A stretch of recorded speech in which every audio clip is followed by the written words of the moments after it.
Graças ao nosso grande Deus e Pai, por saber que Ele tem nos dado um tempo tão especial para estudarmos sobre a Sua Palavra. Vamos hoje avançar nesse estudo das pedras preciosas, acerca de mais uma característica da safira. Lembrando os irmãos, os textos concernentes este assunto estão aqui no capítulo 21 e o versículo 19 de Apocalipse. Aqui no capítulo 21, versículo 19, diz assim: os fundamentos do muro estavam adornados com todo tipo de pedras preciosas. O primeiro é jaspe, o segundo de safira.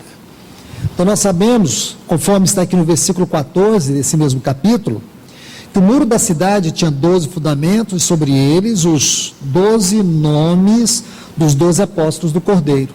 Então como que nós vamos entendendo isso? Então são 12 fundamentos, cada fundamento é de uma pedra preciosa e cada pedra corresponde a um dos apóstolos de Cristo Jesus. E aonde nós sabemos isto? Aqui no Evangelho de Marcos, o capítulo 3 e o versículo 14 diante diz: designou 12 para que estivesse com ele, a fim de enviá-los a pregar, para que tivesse autoridade para curar enfermidades e expulsar demônios. Designou os 12, Simão, a quem pôs o nome Pedro, Tiago, filho de Zebedeu. Então, nessa maravilhosa introdução, já podemos ver que o jaspe é a pedra de Pedro e a safira é a pedra de Tiago, o Tiago, filho de Zebedeu, irmão de João. Hoje nós vamos ver a última característica dessa pedra. Ela tem algumas características. Quando ela é talhada, se percebe essas características: a simetria, a estabilidade, o dicroísmo e agora por último o asterismo. Como que é isto? Quando essa pedra é talhada, você pode perceber na penetração da luz em forma de reflexo ou refração o aspecto de estrela ou brilho de estrela, ela é como se ela brilhasse em forma de estrela. Esse é um detalhe maravilhoso, porque mais uma vez nós vamos ver que tudo isto é uma constituição, é um poema de Deus. Aqui no capítulo 21 de Apocalipse nós podemos ver um maravilhoso poema de Deus. Ver essas pedras é perceber a maneira mais profunda de você tocar um poema do seu aspecto espiritual. Porque as pessoas românticas, elas dão muito valor em poemas, nessas citações emotivas, mas como não ficar impressionado em ver a mente de Deus numa pedra dessa? Então vamos prosseguir aqui, vendo sobre essa quarta característica da safira, o asterismo, que nos fala da dispersão da luz em forma de estrelas, geralmente de 4, 6 ou 12 pontas. Mas não só a safira, outras pedras preciosas também é possível ver essa dispersão da luz em forma de estrelas. Então isso tem muito a nos dizer, porque quando você pega esta pedra e sabe que ela nos fala de um glorioso trabalho de Deus na nossa vida, este ponto aqui, essa questão do asterismo, tem muito a nos falar. A mensagem que isso nos traz tem duas fortes características. Primeiro, o caráter celestial da nossa salvação. E segundo, a formação do caráter de Cristo. Então, uma mostra um aspecto glorioso da nossa salvação. Nossa salvação, ela tem um caráter estritamente celestial. Por debaixo dessa declaração, existem muitos fundamentos que nós precisamos considerar. O que quer dizer o caráter celestial da nossa salvação? Vamos entender isto. Então, por favor, eu quero convidá-los a abrirem suas Bíblias aqui em Gênesis capítulo 15. Vamos introduzir com estes textos aqui em Gênesis capítulo 15 e depois no capítulo 22. Gênesis capítulo 15, versículo 5. Então conduziu até fora e disse, aqui Deus está conduzindo Abraão, olha para os céus e conta as estrelas, se é que podes. Ele disse, será assim a tua posteridade, a tua descendência. Agora, por favor, capítulo 22, versículo 17, diz assim, que deveras te abençoarei, e certamente multiplicarei a tua descendência como as estrelas dos céus, e como a areia na praia do mar, e a tua descendência possuirá a cidade dos teus inimigos. Meus irmãos e irmãs, vocês podem ver que Deus prometeu para Abraão duas descendências. A primeira seria como a estrela ou as estrelas dos céus. A segunda como a areia do mar. O que isso quer nos dizer? Que Deus prometeu para Abraão uma descendência espiritual, aqui está prefigurada pelas estrelas, e uma descendência natural, prefigurada pela areia da praia. A primeira, a descendência natural, ela veio primeiro, a nação de Israel, porque ela foi o berço para a descendência espiritual. Guarde isto. O nosso enfoque aqui de estudo está baseado nessa descendência espiritual. Porque você se lembra, lá em Atos dos Apóstolos, o capítulo 10, quando Pedro estava em Jope, e aí ele teve aquela visão de um lençol invertido, trazendo todo tipo de animal que ele não comia. E Deus disse para ele, mata e come. E Pedro não queria comer. Depois ele entendeu que aquela visão era uma revelação da igreja de Deus, de maneira universal, composta dos gentios também. Porque até aquele momento a igreja do Senhor teve como berço o povo de Israel, os judeus, e Pedro, como um bom judeu religioso, ele tinha dificuldade de entender que o corpo de Cristo não era apenas um corpo místico na sua constituição, mas também universal. Ele constituía de povos, tribos, línguas e nações. Agora, acima de tudo, esse corpo, no seu caráter místico, ele tem uma essência eterna. Como essência eterna? Porque ele procede de Deus, ele vem de Deus. Eterno em que sentido? Porque ele não é deste mundo. É o que nós vamos perceber agora, irmãos, o caráter celestial da nossa salvação. É a primeira característica que nós vamos extrair aqui do asterismo, o caráter celestial da nossa salvação. É lindo isso, irmãos. Eu preciso mostrar algo para vocês.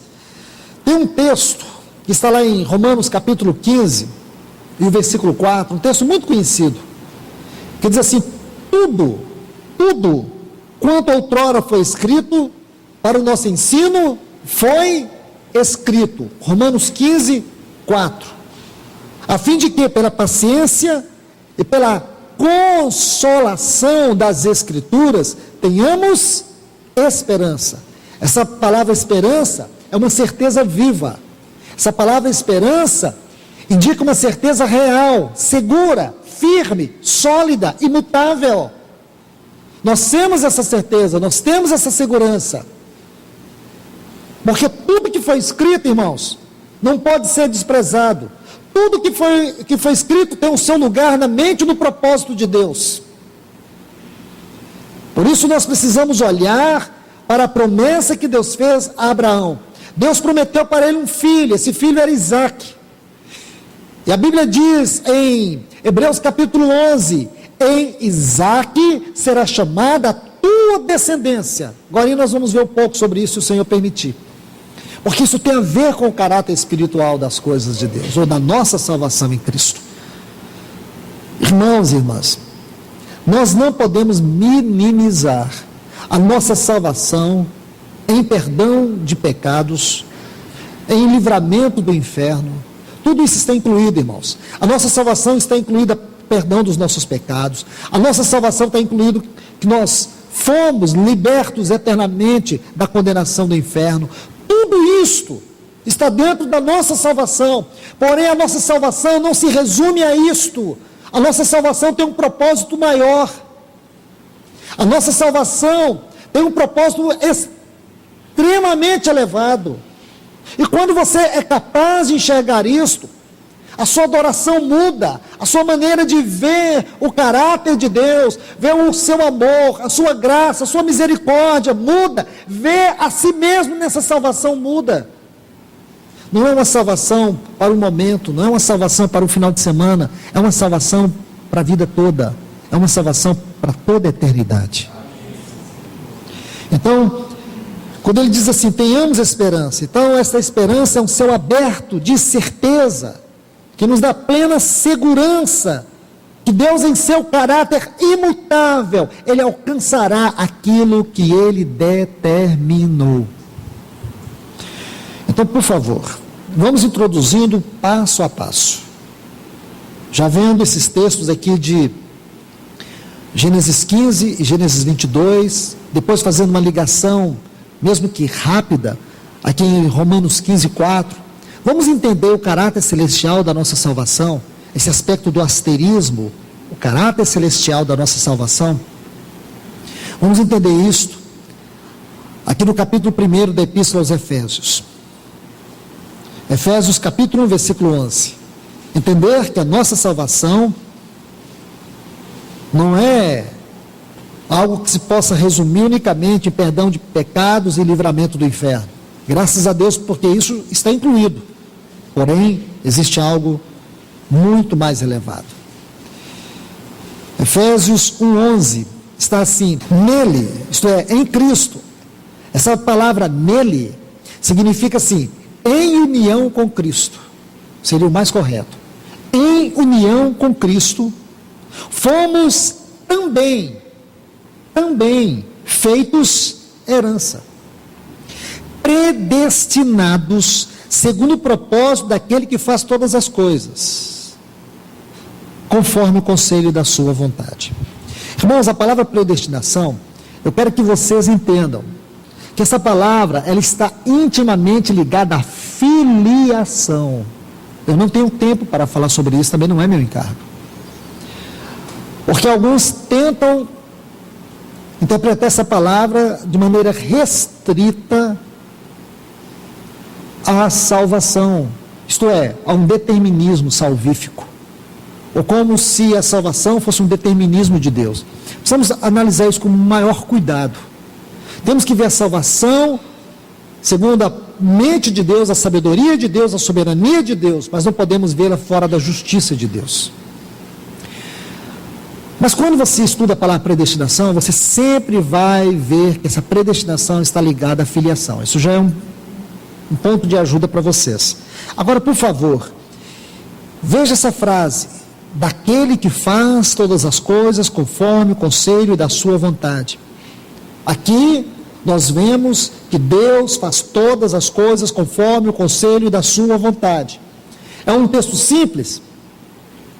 Parece que sim, mas não é tanto assim. Esse texto requer que você tenha o maior cuidado em ler esse capítulo 1 da Epístola aos Efésios. Qual é o tema deste capítulo 1 da Epístola aos Efésios? O tema deste capítulo é o supremo e eterno propósito de Deus em Cristo. Este é o tema do capítulo 1 aqui de Efésios. E quando você estuda esse capítulo, especialmente do versículo 1 até o versículo 14, porque aqui eu posso garantir para vocês que tudo que vocês estudarem nesses 14 versículos, versículo 1 até o versículo 14, todos os itens aqui estão relacionados com o aspecto objetivo deste supremo e eterno propósito de Deus em Cristo. Bom, presumo que vocês estejam com as Bíblias abertas aqui no capítulo 1 da Epístola aos Efésios. Veja o capítulo 4, veja o versículo 4, quando ele diz assim: segundo nos escolheu nele antes da fundação do mundo, para que fôssemos santos, irrepreensíveis diante dele em amor. Então, aqui mostra a salvação segundo a presciência de Deus, a sua escolha soberana. Então podemos colocar aqui o assunto da soberania de Deus. Versículo 5, também o versículo 11.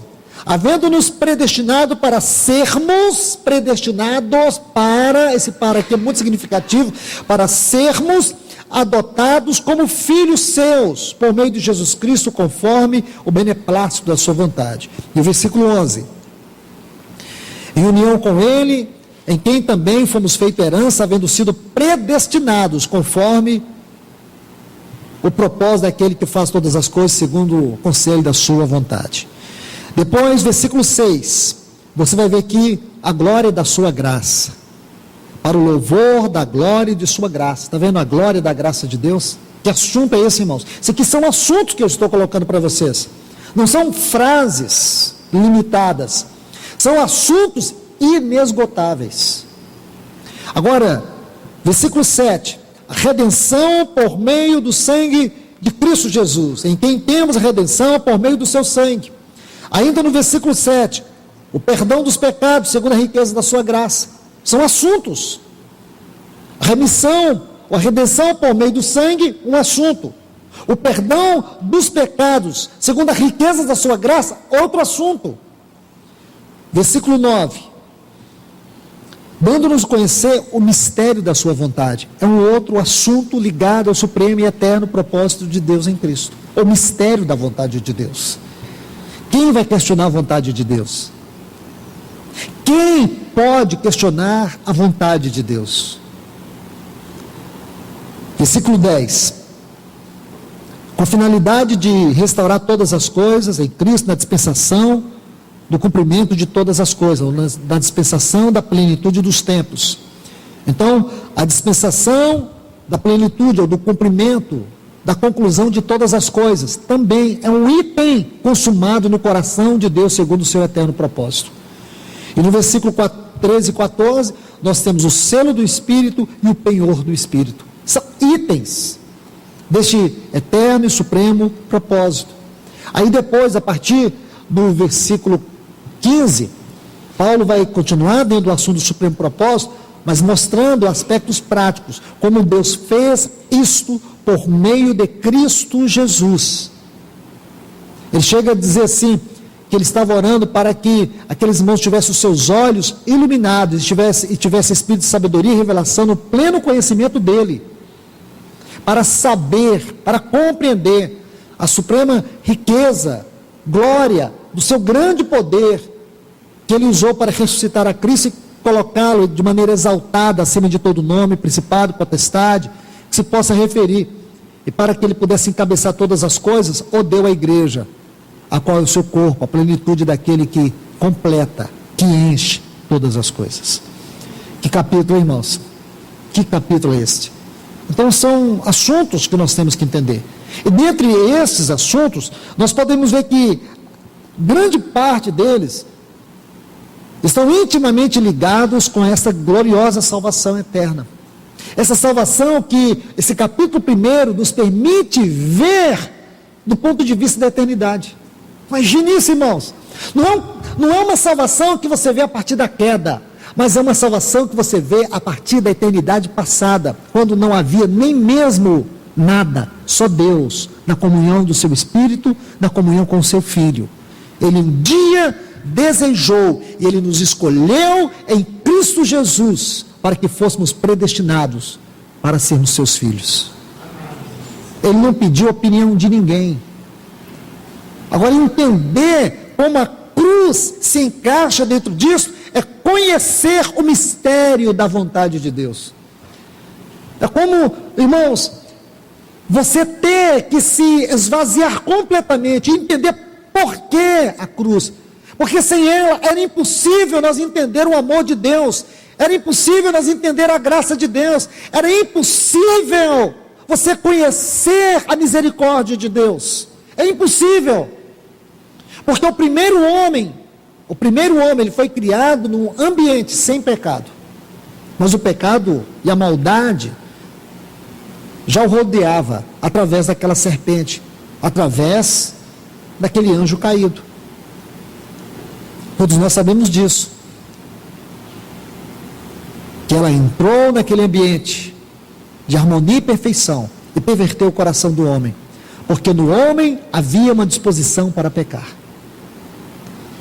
No homem havia uma disposição para pecar, mesmo ele tendo sido criado sem pecado. Mas nele havia uma disposição para o mal. Deus criou o mal? Claro que não. Mas o mal surgiu mediante as criaturas que Deus criou. E também o mal surgiu através daquele homem que Deus criou, conforme a sua imagem e semelhança. Mas já havia o mal, antes de Adão havia trevas sobre a face do abismo. Essas trevas é uma consequência da rebelião de Lúcifer. Não é assunto para nós agora, mas você pode entender isto. Porém, Deus vai nos mostrar, através de Paulo aqui no capítulo 1, que a nossa salvação, ela tem uma característica muito gloriosa, e que todos nós somos encorajados a vê-la assim. E se eu e você não somos encorajados pelo Espírito de Deus, através da palavra, a ver essa salvação, então nossa compreensão ainda é muito pobre, é muito superficial. Nós não conhecemos, não podemos dizer que nós conhecemos as belezas da graça, do amor e da misericórdia de Deus.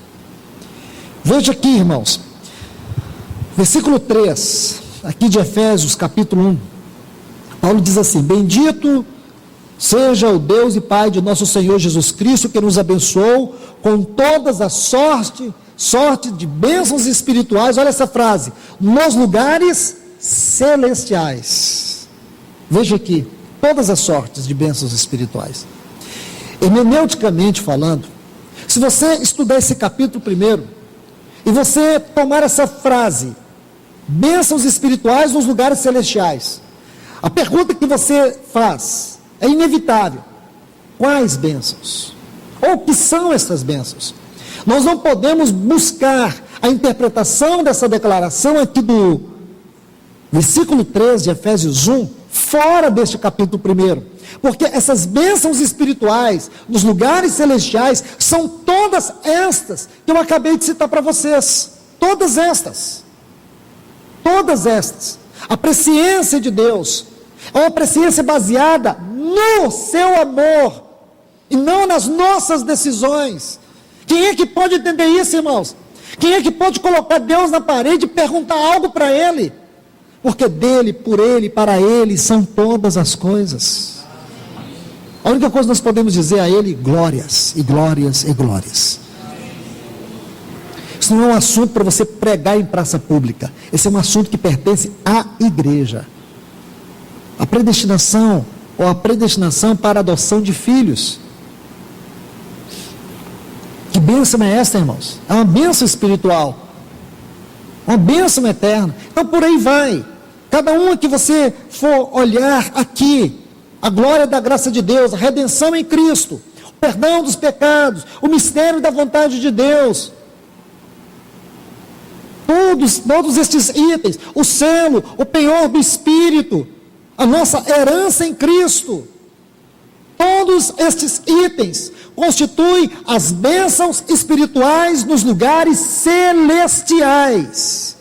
Este é o ponto que nos liga à interpretação dessa propriedade, desta característica da safira, ou asterismo, porque fala de aster, é assim, é a palavra que está no original, aster, estrela. Então, queridos irmãos e irmãs, nós não podemos, de maneira alguma, limitar a nossa salvação somente ao perdão dos pecados, ao livramento da condenação do inferno. Ela é muito maior do que tudo isto. E graças a Deus que essas coisas estão incluídas nessa tão grande salvação. Agora, voltando para o capítulo 15, o capítulo 22 do livro de Gênesis. Aquela maravilhosa visão que Deus coloca no coração de Abraão. Aí Deus pede para ele ponderar, para ele meditar. Aí Deus diz para ele: olha para as estrelas, Você pode contá-las? Assim será a tua descendência. Aí depois o Senhor vai dizer para ele: você é capaz de enumerar as estrelas dos céus e a areia da praia? Assim será a tua descendência. Então nós sabemos que há uma descendência espiritual e há uma descendência natural. A descendência natural veio primeiro porque ela se tornou berço para a descendência espiritual. E aqui, irmãos, eu preciso mostrar algo para vocês. Que o caminho que Deus usou para gerar essa descendência espiritual foi o poder da ressurreição por meio da morte. Foi, como eu posso colocar aqui, foi a vida em ressurreição. Essa frase é muito rica, vida em ressurreição.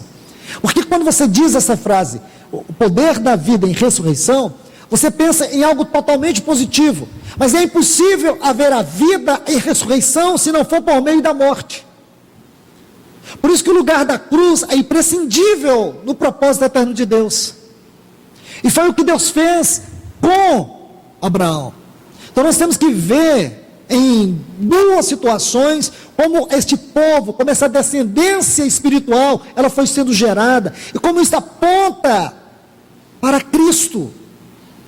Da mesma forma que Abraão experimentou e passou por esse caminho, Cristo passou em realidade. Abraão e Isaac eram apenas figuras, mas Cristo era a realidade. Deixa eu dar dois textos para vocês entenderem melhor o que eu estou lhes dizendo. Aqui na epístola que Paulo escreveu aos Romanos, no capítulo 4, e o versículo 19. Você vai ver que essa descendência natural, ela foi gerada da vida em ressurreição. Assim também a descendência espiritual, ela foi gerada da vida em ressurreição. Vamos entender isso. Romanos 4, 19. E sem enfraquecer na fé, embora levasse em conta seu próprio corpo amortecido, eu quero que vocês sublinhem essa palavra amortecida, a gente vai precisar dela daqui a pouco. Sendo já de 100 anos e a idade avançada de Sara. Está falando de Abraão, vocês sabem, o contexto aqui vai lhes dizer isto. Agora nós precisamos de um outro texto que vai dizer a mesma coisa. Mas como o Espírito Santo colocou, nós também temos que seguir a didática do Espírito Santo. Hebreus capítulo 11 e o versículo 12. Então se você observar, desde o versículo 8, aqui de Hebreus 11 está falando de Abraão. Aí o versículo 12 diz assim: por isso também, de um, isto é, de Abraão, porque está falando de Abraão. Está vendo? Hebreus 11, versículo 8, pela fé Abraão. Está vendo? Então agora nós estamos no 12. Por isso também de um, aliás, já amortecido. Está vendo aqui a palavra? Que diz também lá no versículo 19 do capítulo 4 de Romanos. Eu disse para vocês, sublinhe esta palavra, ela é muito importante. Elas estão juntas aqui, o Espírito Santo que inspirou. Saiu uma posteridade tão numerosa como as estrelas do céu, e inumerável como a areia que está na praia do mar. Então, os dois textos, eles estão intimamente ligados. Agora, por favor, observe bem, dos dois textos, no primeiro diz assim: sem enfraquecer na fé, embora levasse em conta seu próprio corpo amortecido. Esse é Abraão. O corpo de Abraão estava amortecido.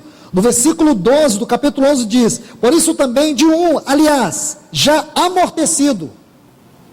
A mesma palavra. Essa palavra aqui, no original é necro, da onde vem a palavra necrosado. É uma palavra pesada, não é? Porque um membro necrosado não serve mais para nada, ele está morto, tem que ser cortado.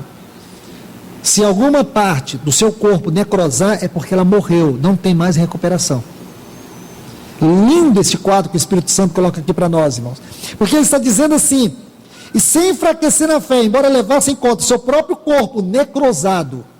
Porque a gente é amortecido, irmãos, uma coisa morta é uma coisa sem vida. Mas não era só uma coisa morta, era uma coisa necrosada. O corpo de Abraão estava necrosado, necroou. Aí diz aqui: por isso também de um, aliás, um necrosado. É curioso isso, irmãos. Por que o Espírito Santo colocou essa palavra? Porque é justamente disso que ele quer nos falar. a vida que vem da morte. Então, ele não tinha condições naturais de ser o pai, de ser o genitor de uma descendência tão numerosa como as estrelas dos céus e a areia da praia. Então, o que Deus fez? Foi aí, quando Abraão não tinha mais força, ele estava necrosado. Foi aí que a vida de Deus, o poder de Deus, entrou naquele corpo amortecido, incapaz, impotente, e gerou Isaac. Por isso que Isaac é uma figura de Cristo. Porque da mesma maneira, mas numa obra completamente diferente, mas da mesma maneira, assim, dentro do cunho tipológico. Porque quando o anjo chegou até Maria e lhe falou aquela palavra, ela creu, e no momento que ela creu, aquela palavra foi vida, e o Senhor Jesus Cristo foi gerado naquele ventre. Você vê isto? Sem força humana, sem poder humano, sem a força do homem, sem a carne do homem, mas pelo poder do Espírito Santo. Aí o nosso Senhor Jesus, o Isaac amado de Deus, o filho amado de Deus, porque Isaac era o filho amado de Abraão, e o Senhor Jesus é o filho amado do Pai. Ele foi gerado pelo poder do Espírito Santo. Da mesma forma que Isaac foi gerado pelo poder do Espírito de Deus, porque Abraão estava necrosado, Sara já estava velha, idosa, incapaz, mas agora o poder de Deus entra em ação na morte, para poder produzir, para poder gerar Isaac, um homem.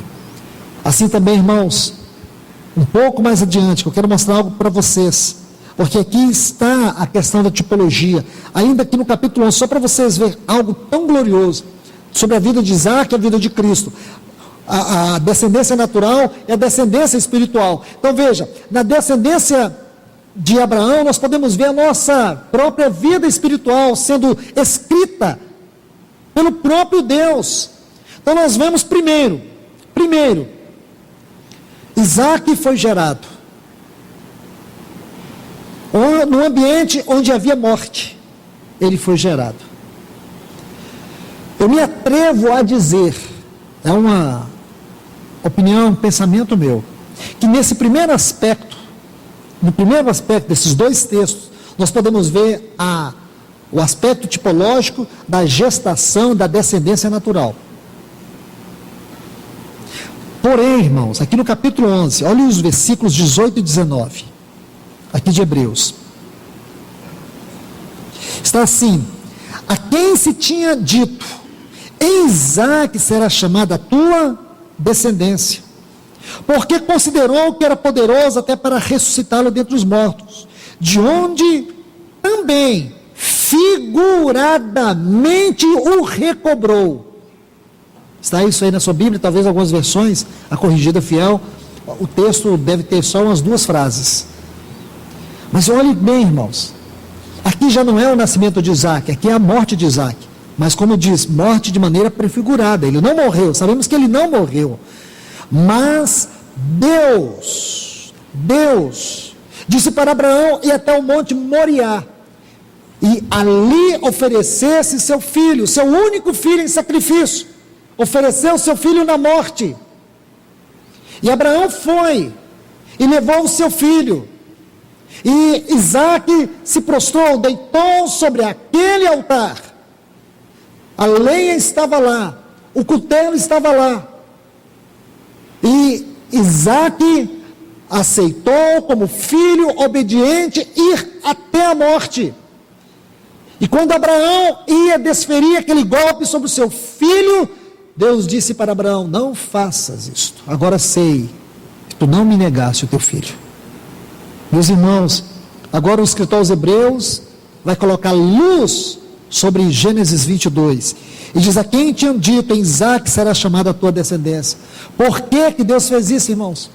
É um teatro de Deus? Claro que não, porque Deus é sério, Deus é santo. Mas por que Deus fez isso? Para nos mostrar o outro aspecto, a morte sendo gerada ou a vida, aliás, sendo gerada na morte. Para Abraão, aquele foi um grande episódio, onde ele teve que exercer a sua fé, descansando em Deus, sabendo que Deus era poderoso para ressuscitar o seu filho. Aí diz assim, de onde também figuradamente o recobrou, o tomou de volta. Porque isso figuradamente nos fala da ressurreição de Cristo Jesus. Porque quando Abraão estava com aquele cutelo para desferir sobre o seu filho, para ele Isaque já estava morto. Para ele não havia dor maior. Ele não sofreria mais do que ele já estava sofrendo. Porque ele já estava sentindo a dor e o pavor da morte. Mas imediatamente, Deus intervém na morte e gera vida. Então, para Abraão, quando ele tomou Isaque de volta, é como se ele estivesse tomando Isaque da própria morte. Você consegue entender as palavras do escritor aos Hebreus? De onde também figuradamente o recobrou. Por quê? Porque agora nós sabemos, irmãos, que aquele sacrifício apontava para a cruz de Cristo Jesus. Porque Isaque é uma figura de Cristo. E o nosso Senhor Jesus foi aquele que foi até a cruz. E ele morreu por nós. E lá na morte, o poder da vida entrou. E ele ressurgiu. Ele ressurgiu. E ele se tornou o nosso primogênito. E nós somos os seus descendentes. Agora é real. Primeiro nós temos uma descendência natural. Agora nós temos uma descendência espiritual. E essa epístola aos Hebreus, o seu grande enfoque, a sua grande evidência, é justamente mostrar a vida cristã nos lugares celestiais. A vida cristã além do véu. É mostrar que agora existe um céu aberto. Existe um vivo e novo caminho aberto diante de nós. E que nós podemos entrar nos mais altos céus e desfrutar da comunhão com Deus, porque a nossa salvação nos permite isto, porque os nossos pecados foram perdoados eternamente. O sangue de Cristo Jesus, ele está presente continuadamente em nossas vidas, garantindo a nós o direito de entrar à sala do trono da graça. Graças a Deus por isso, irmãos. Graças a Deus por isso. Este é o aspecto real dessa salvação, no que concerne a sua natureza celestial. Vamos avançar um pouco mais, vamos entender. Veja, quando ele diz assim, só para a gente fechar, colocando mais um ponto adicional, e aqui a gente conclui. No versículo 18, está assim: considerou que Deus era poderoso para ressuscitá-lo dentre os mortos. Veja, eu quero que você observe aqui, versículo 19, me perdoe. Considerou que Deus é poderoso para levantar até mesmo dentre os mortos, de onde supostamente também lhe tornou a receber. Interessante este texto, essa frase. Está vendo essa palavra considerou? A ideia dessa palavra de alguém que trata com a realidade dos fatos e não com as suposições. Vou repetir para você. Está vendo essa palavra considerou? A tradução dela do original fala de alguém que trata com a realidade dos fatos e não com as suposições. Significa que Abraão considerou, para ele era real, que Deus tinha, e somente Deus tinha o poder de ressuscitar Isaque dos mortos. Mas um dia Deus ressuscitou o seu filho, não Isaque, mas o seu filho mesmo. Glorioso tudo isso, né, irmãos? E essa se tornou a semente gloriosa da nossa salvação. Agora, permita-me colocar mais um ponto sobre o asterismo. O primeiro, o caráter celestial da nossa salvação. O segundo, a formação agora de Cristo em nós. É o outro aspecto dessa salvação no que concerne sua natureza elevada, sua natureza celestial. Vamos ler aqui 2 Pedro, capítulo 1. 2 Pedro, capítulo 1, e o versículo 19. Esse segundo ponto que desejo salientar acerca do asterismo da safira está baseado nesse texto, a formação de Cristo em nós. Temos assim, tanto mais confirmada a palavra profética. Guarde essa frase, palavra profética. E fazeis bem em atendê-la, como a uma candeia que brilha. Então ele está dizendo que a palavra profética é como uma candeia que brilha em lugar tenebroso. Essa palavra candeia aqui, irmãos, é aquela lâmpada do candeeiro. Então você tem o candeeiro com as suas maçãs, e dentro de cada maçã tem uma lâmpada. Essa lâmpada dentro do candeeiro é que ele usa aqui para a palavra candeia, a lâmpada do candeeiro. Então o candeeiro é uma figura de Cristo. Aí está dizendo que esta palavra profética é como uma candeia que brilha em lugar tenebroso, até que o dia clareie. E a estrela, está vendo aqui o asterismo? A estrela da alva nasça em vossos, ou no vosso coração. Então, quando a safira é talhada, nós sabemos, ela reflete, por efeito da reflação, ou reflexão, ou da refração da luz, formas de estrelas. E aqui você vai ver uma candeia que brilha. Fala dentro deste contexto da palavra da profecia. A estrela da alva, Cristo que resplandece em nós. Se você ler Apocalipse capítulo 2, e o versículo 28, e também o capítulo 22, e o versículo 16, capítulo 2 de Apocalipse, versículo 28, capítulo 22, e o versículo 16, você vai ver que esses textos falam de Cristo como a estrela da manhã. A estrela da manhã. E essa estrela é a grande e gloriosa dádiva de Deus para nós. Agora, o que ele está dizendo? Que essa estrela da manhã, ela é dada a nós. Ela tem que nascer. Esta palavra nascer, a tradução dela significa resplandecer. Cristo sendo derramado para dentro de nós. Cristo sendo resplandecido dentro de nós. Isso tem uma conotação de formar Cristo em nós. Aquilo que Paulo disse em Gálatas 4,19: filhinhos, por quem de novo sofro dores de parto, até Cristo ser formado em vós. Se você observar o contexto desse texto, aqui em Gálatas 4, Paulo está fazendo algumas severas exortações àqueles irmãos. Ele chega a dizer que ele estava assustado pela maneira como eles estavam vivendo o Evangelho. Aí de repente ele solta esse texto. É como se ele dissesse: eu não vou desistir enquanto eu não ver Cristo formado em vocês. Isso é maravilhoso, irmãos, muito maravilhoso, porque a nossa maior necessidade é de que Cristo resplandeça nos nossos corações. Essa é a maior necessidade que nós temos, irmãos, a maior de todas. A maior necessidade que eu e você temos é que Cristo resplandeça em nossas vidas, é que as pessoas vejam Cristo em nós, é que nossos cônjuges vejam Cristo em nós, é que nossos filhos vejam Cristo em nós, é que os irmãos possam ver Cristo em nós.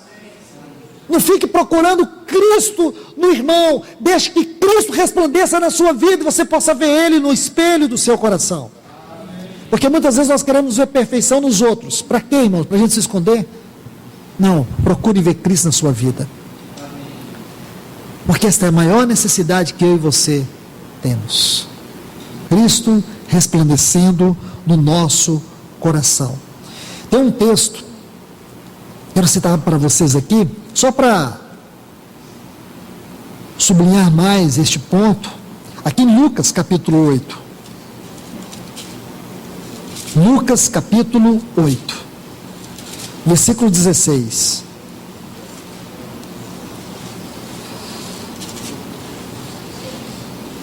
Evangelho de Lucas, capítulo 8, e o versículo 16. Diz: ninguém pode acender uma candeia. Aqui já não é a palavra de Deus, aqui já está falando da nossa vida. E cobre com um vaso, ou põe debaixo de uma cama.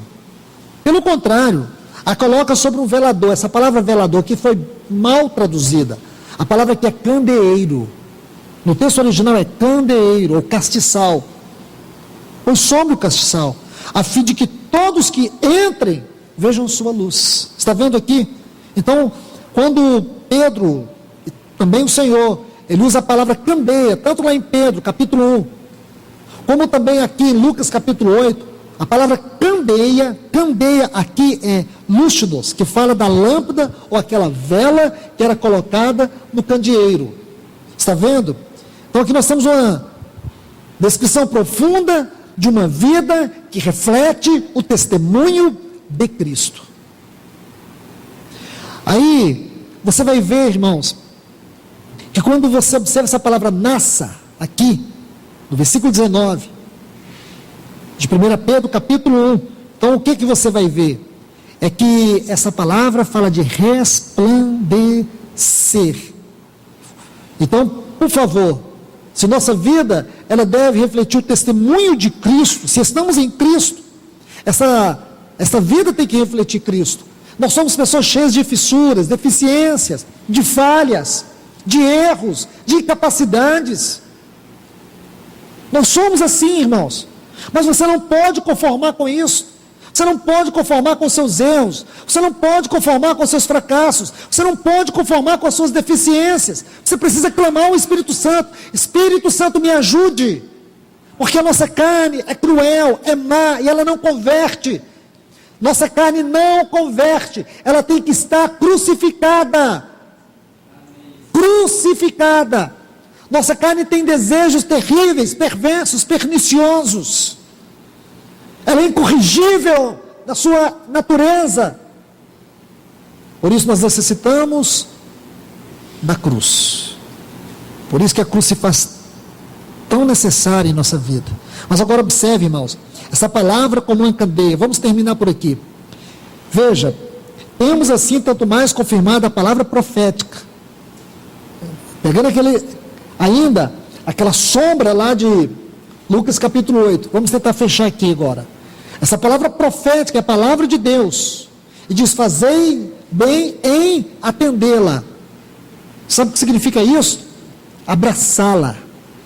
Irmãos, nós temos que rogar, pedir ao Senhor, Senhor, envie para nós a tua palavra. Derrame entre nós a tua palavra. Ministre a nós a tua palavra. Porque se esta palavra não for ministrada, essa palavra viva, essa palavra eficaz, essa palavra como luz, esta palavra, se ela não for ministrada a nós, como é que Cristo vai poder resplandecer nos nossos corações? Essa escritura, ela é divinamente inspirada por Deus. Ela não é a escritura de Pedro, ela é a escritura do Espírito. Ela é a carta do Espírito. Ela é a palavra do Espírito. Então é o Espírito que nos diz, irmãos, que a palavra de Deus é como uma candeia. Ela vem e ilumina, ela vem e acende, ela vem e penetra nas trevas do nosso coração e expõe tudo. Mas ela não somente expõe para nos envergonhar, porque essa é uma palavra, conforme o escritor aos Hebreus, no capítulo 4, versículo 12, viva e eficaz. Aquilo que ela expõe, ela corta, ela julga, ela penetra e vai julgando, ela penetra e vai cortando. Lembra quando o Senhor fala com a igreja de Sardes, lá no capítulo 3, do livro de Apocalipse, o Senhor diz assim para aquela igreja, pelejarei contra eles com a minha espada, porque a espada do Espírito é a palavra de Deus. Então Deus, Ele vai pelejando, Deus vai investindo, Deus Ele vai aprofundando o trabalho da sua palavra. Com qual propósito? Para que Cristo seja formado em nós. Você sabe, irmãos, que um dos grandes objetivos do inimigo é tirar o povo de Deus da palavra, das reuniões da palavra, das reuniões de ensino. Ele faz de tudo. Nós gostamos muito, irmãos, de ler livros, e agora virou uma moda, né? Os cristãos virtuais, eles só ouvem a palavra virtualmente, eles estão entenebrecidos com esse mundo virtual, onde você encontra todo tipo de palavra. Eles querem palavra para conhecimento e não para ter vida. Eles querem palavras para inchar sua mente de conhecimento. Porque a palavra, irmãos, ela trabalha a nossa vida prática, em todos os sentidos, em todos os aspectos. Qual é o propósito? Olha o que ele diz. Para que Cristo nasça, que a estrela da alva nasça nos vossos corações. Então, à medida que essa palavra está sendo ministrada, ela produz vida. Ela produz luz. E o que é luz? É a expressão da vida de Deus. Aí diz assim, até que o dia clareie. Tá vendo essa frase, irmãos? Ela é muito importante. Eu vou colocar 3 textos, só para vocês meditar. Nós estamos terminando, mas deixa eu colocar esses 3 textos para vocês entenderem que nesse tempo final, nós teremos 2 dias. Um é o dia do Senhor. Profeta Isaías, Miqueias, Amós, Joel, Lucas, capítulo 21, Tessalonicenses, 1 Tessalonicenses, 2 Tessalonicenses, você vai encontrar a expressão dia do Senhor, em todos estes livros, vocês vão ver que o dia do Senhor é um dia de trevas, é um dia de angústia, é um dia de juízo, é um dia de profunda dor, de desespero, de angústia. Porém, esse dia do Senhor não é para a igreja do Senhor. O Senhor Jesus disse, quando virdes essas coisas acontecerem, regozijai, porque a vossa redenção se aproxima. Vocês já viram os cristãos falarem da grande tribulação? Eles falam com medo. Eles falam com medo, eles morrem de medo da grande tribulação, eles morrem de medo do juízo de Deus, não deveriam. Porque esse dia não é para nós o dia que nós aguardamos é o dia de Cristo, não é o dia do Senhor. Dia do Senhor é o dia de trevas sobre a terra, dia de juízo sobre a terra. Nós não estamos mais debaixo do juízo de Deus, nós estamos debaixo da graça de Deus. Então deixa eu colocar 3 textos para vocês. Primeiro, tudo em Filipenses.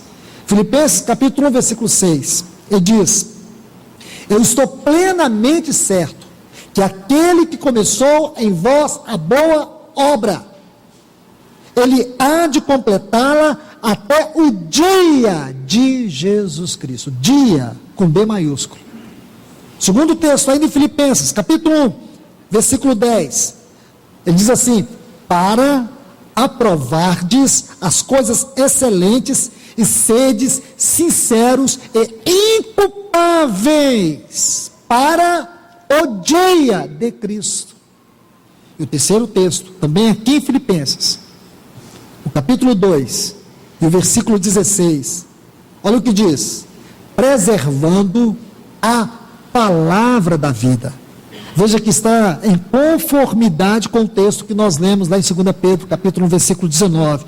Diz, para que no dia de Cristo eu me glorie de que não corri em vão e nem me esforcei inutilmente. Dia de Cristo. Esse era o desejo de Paulo.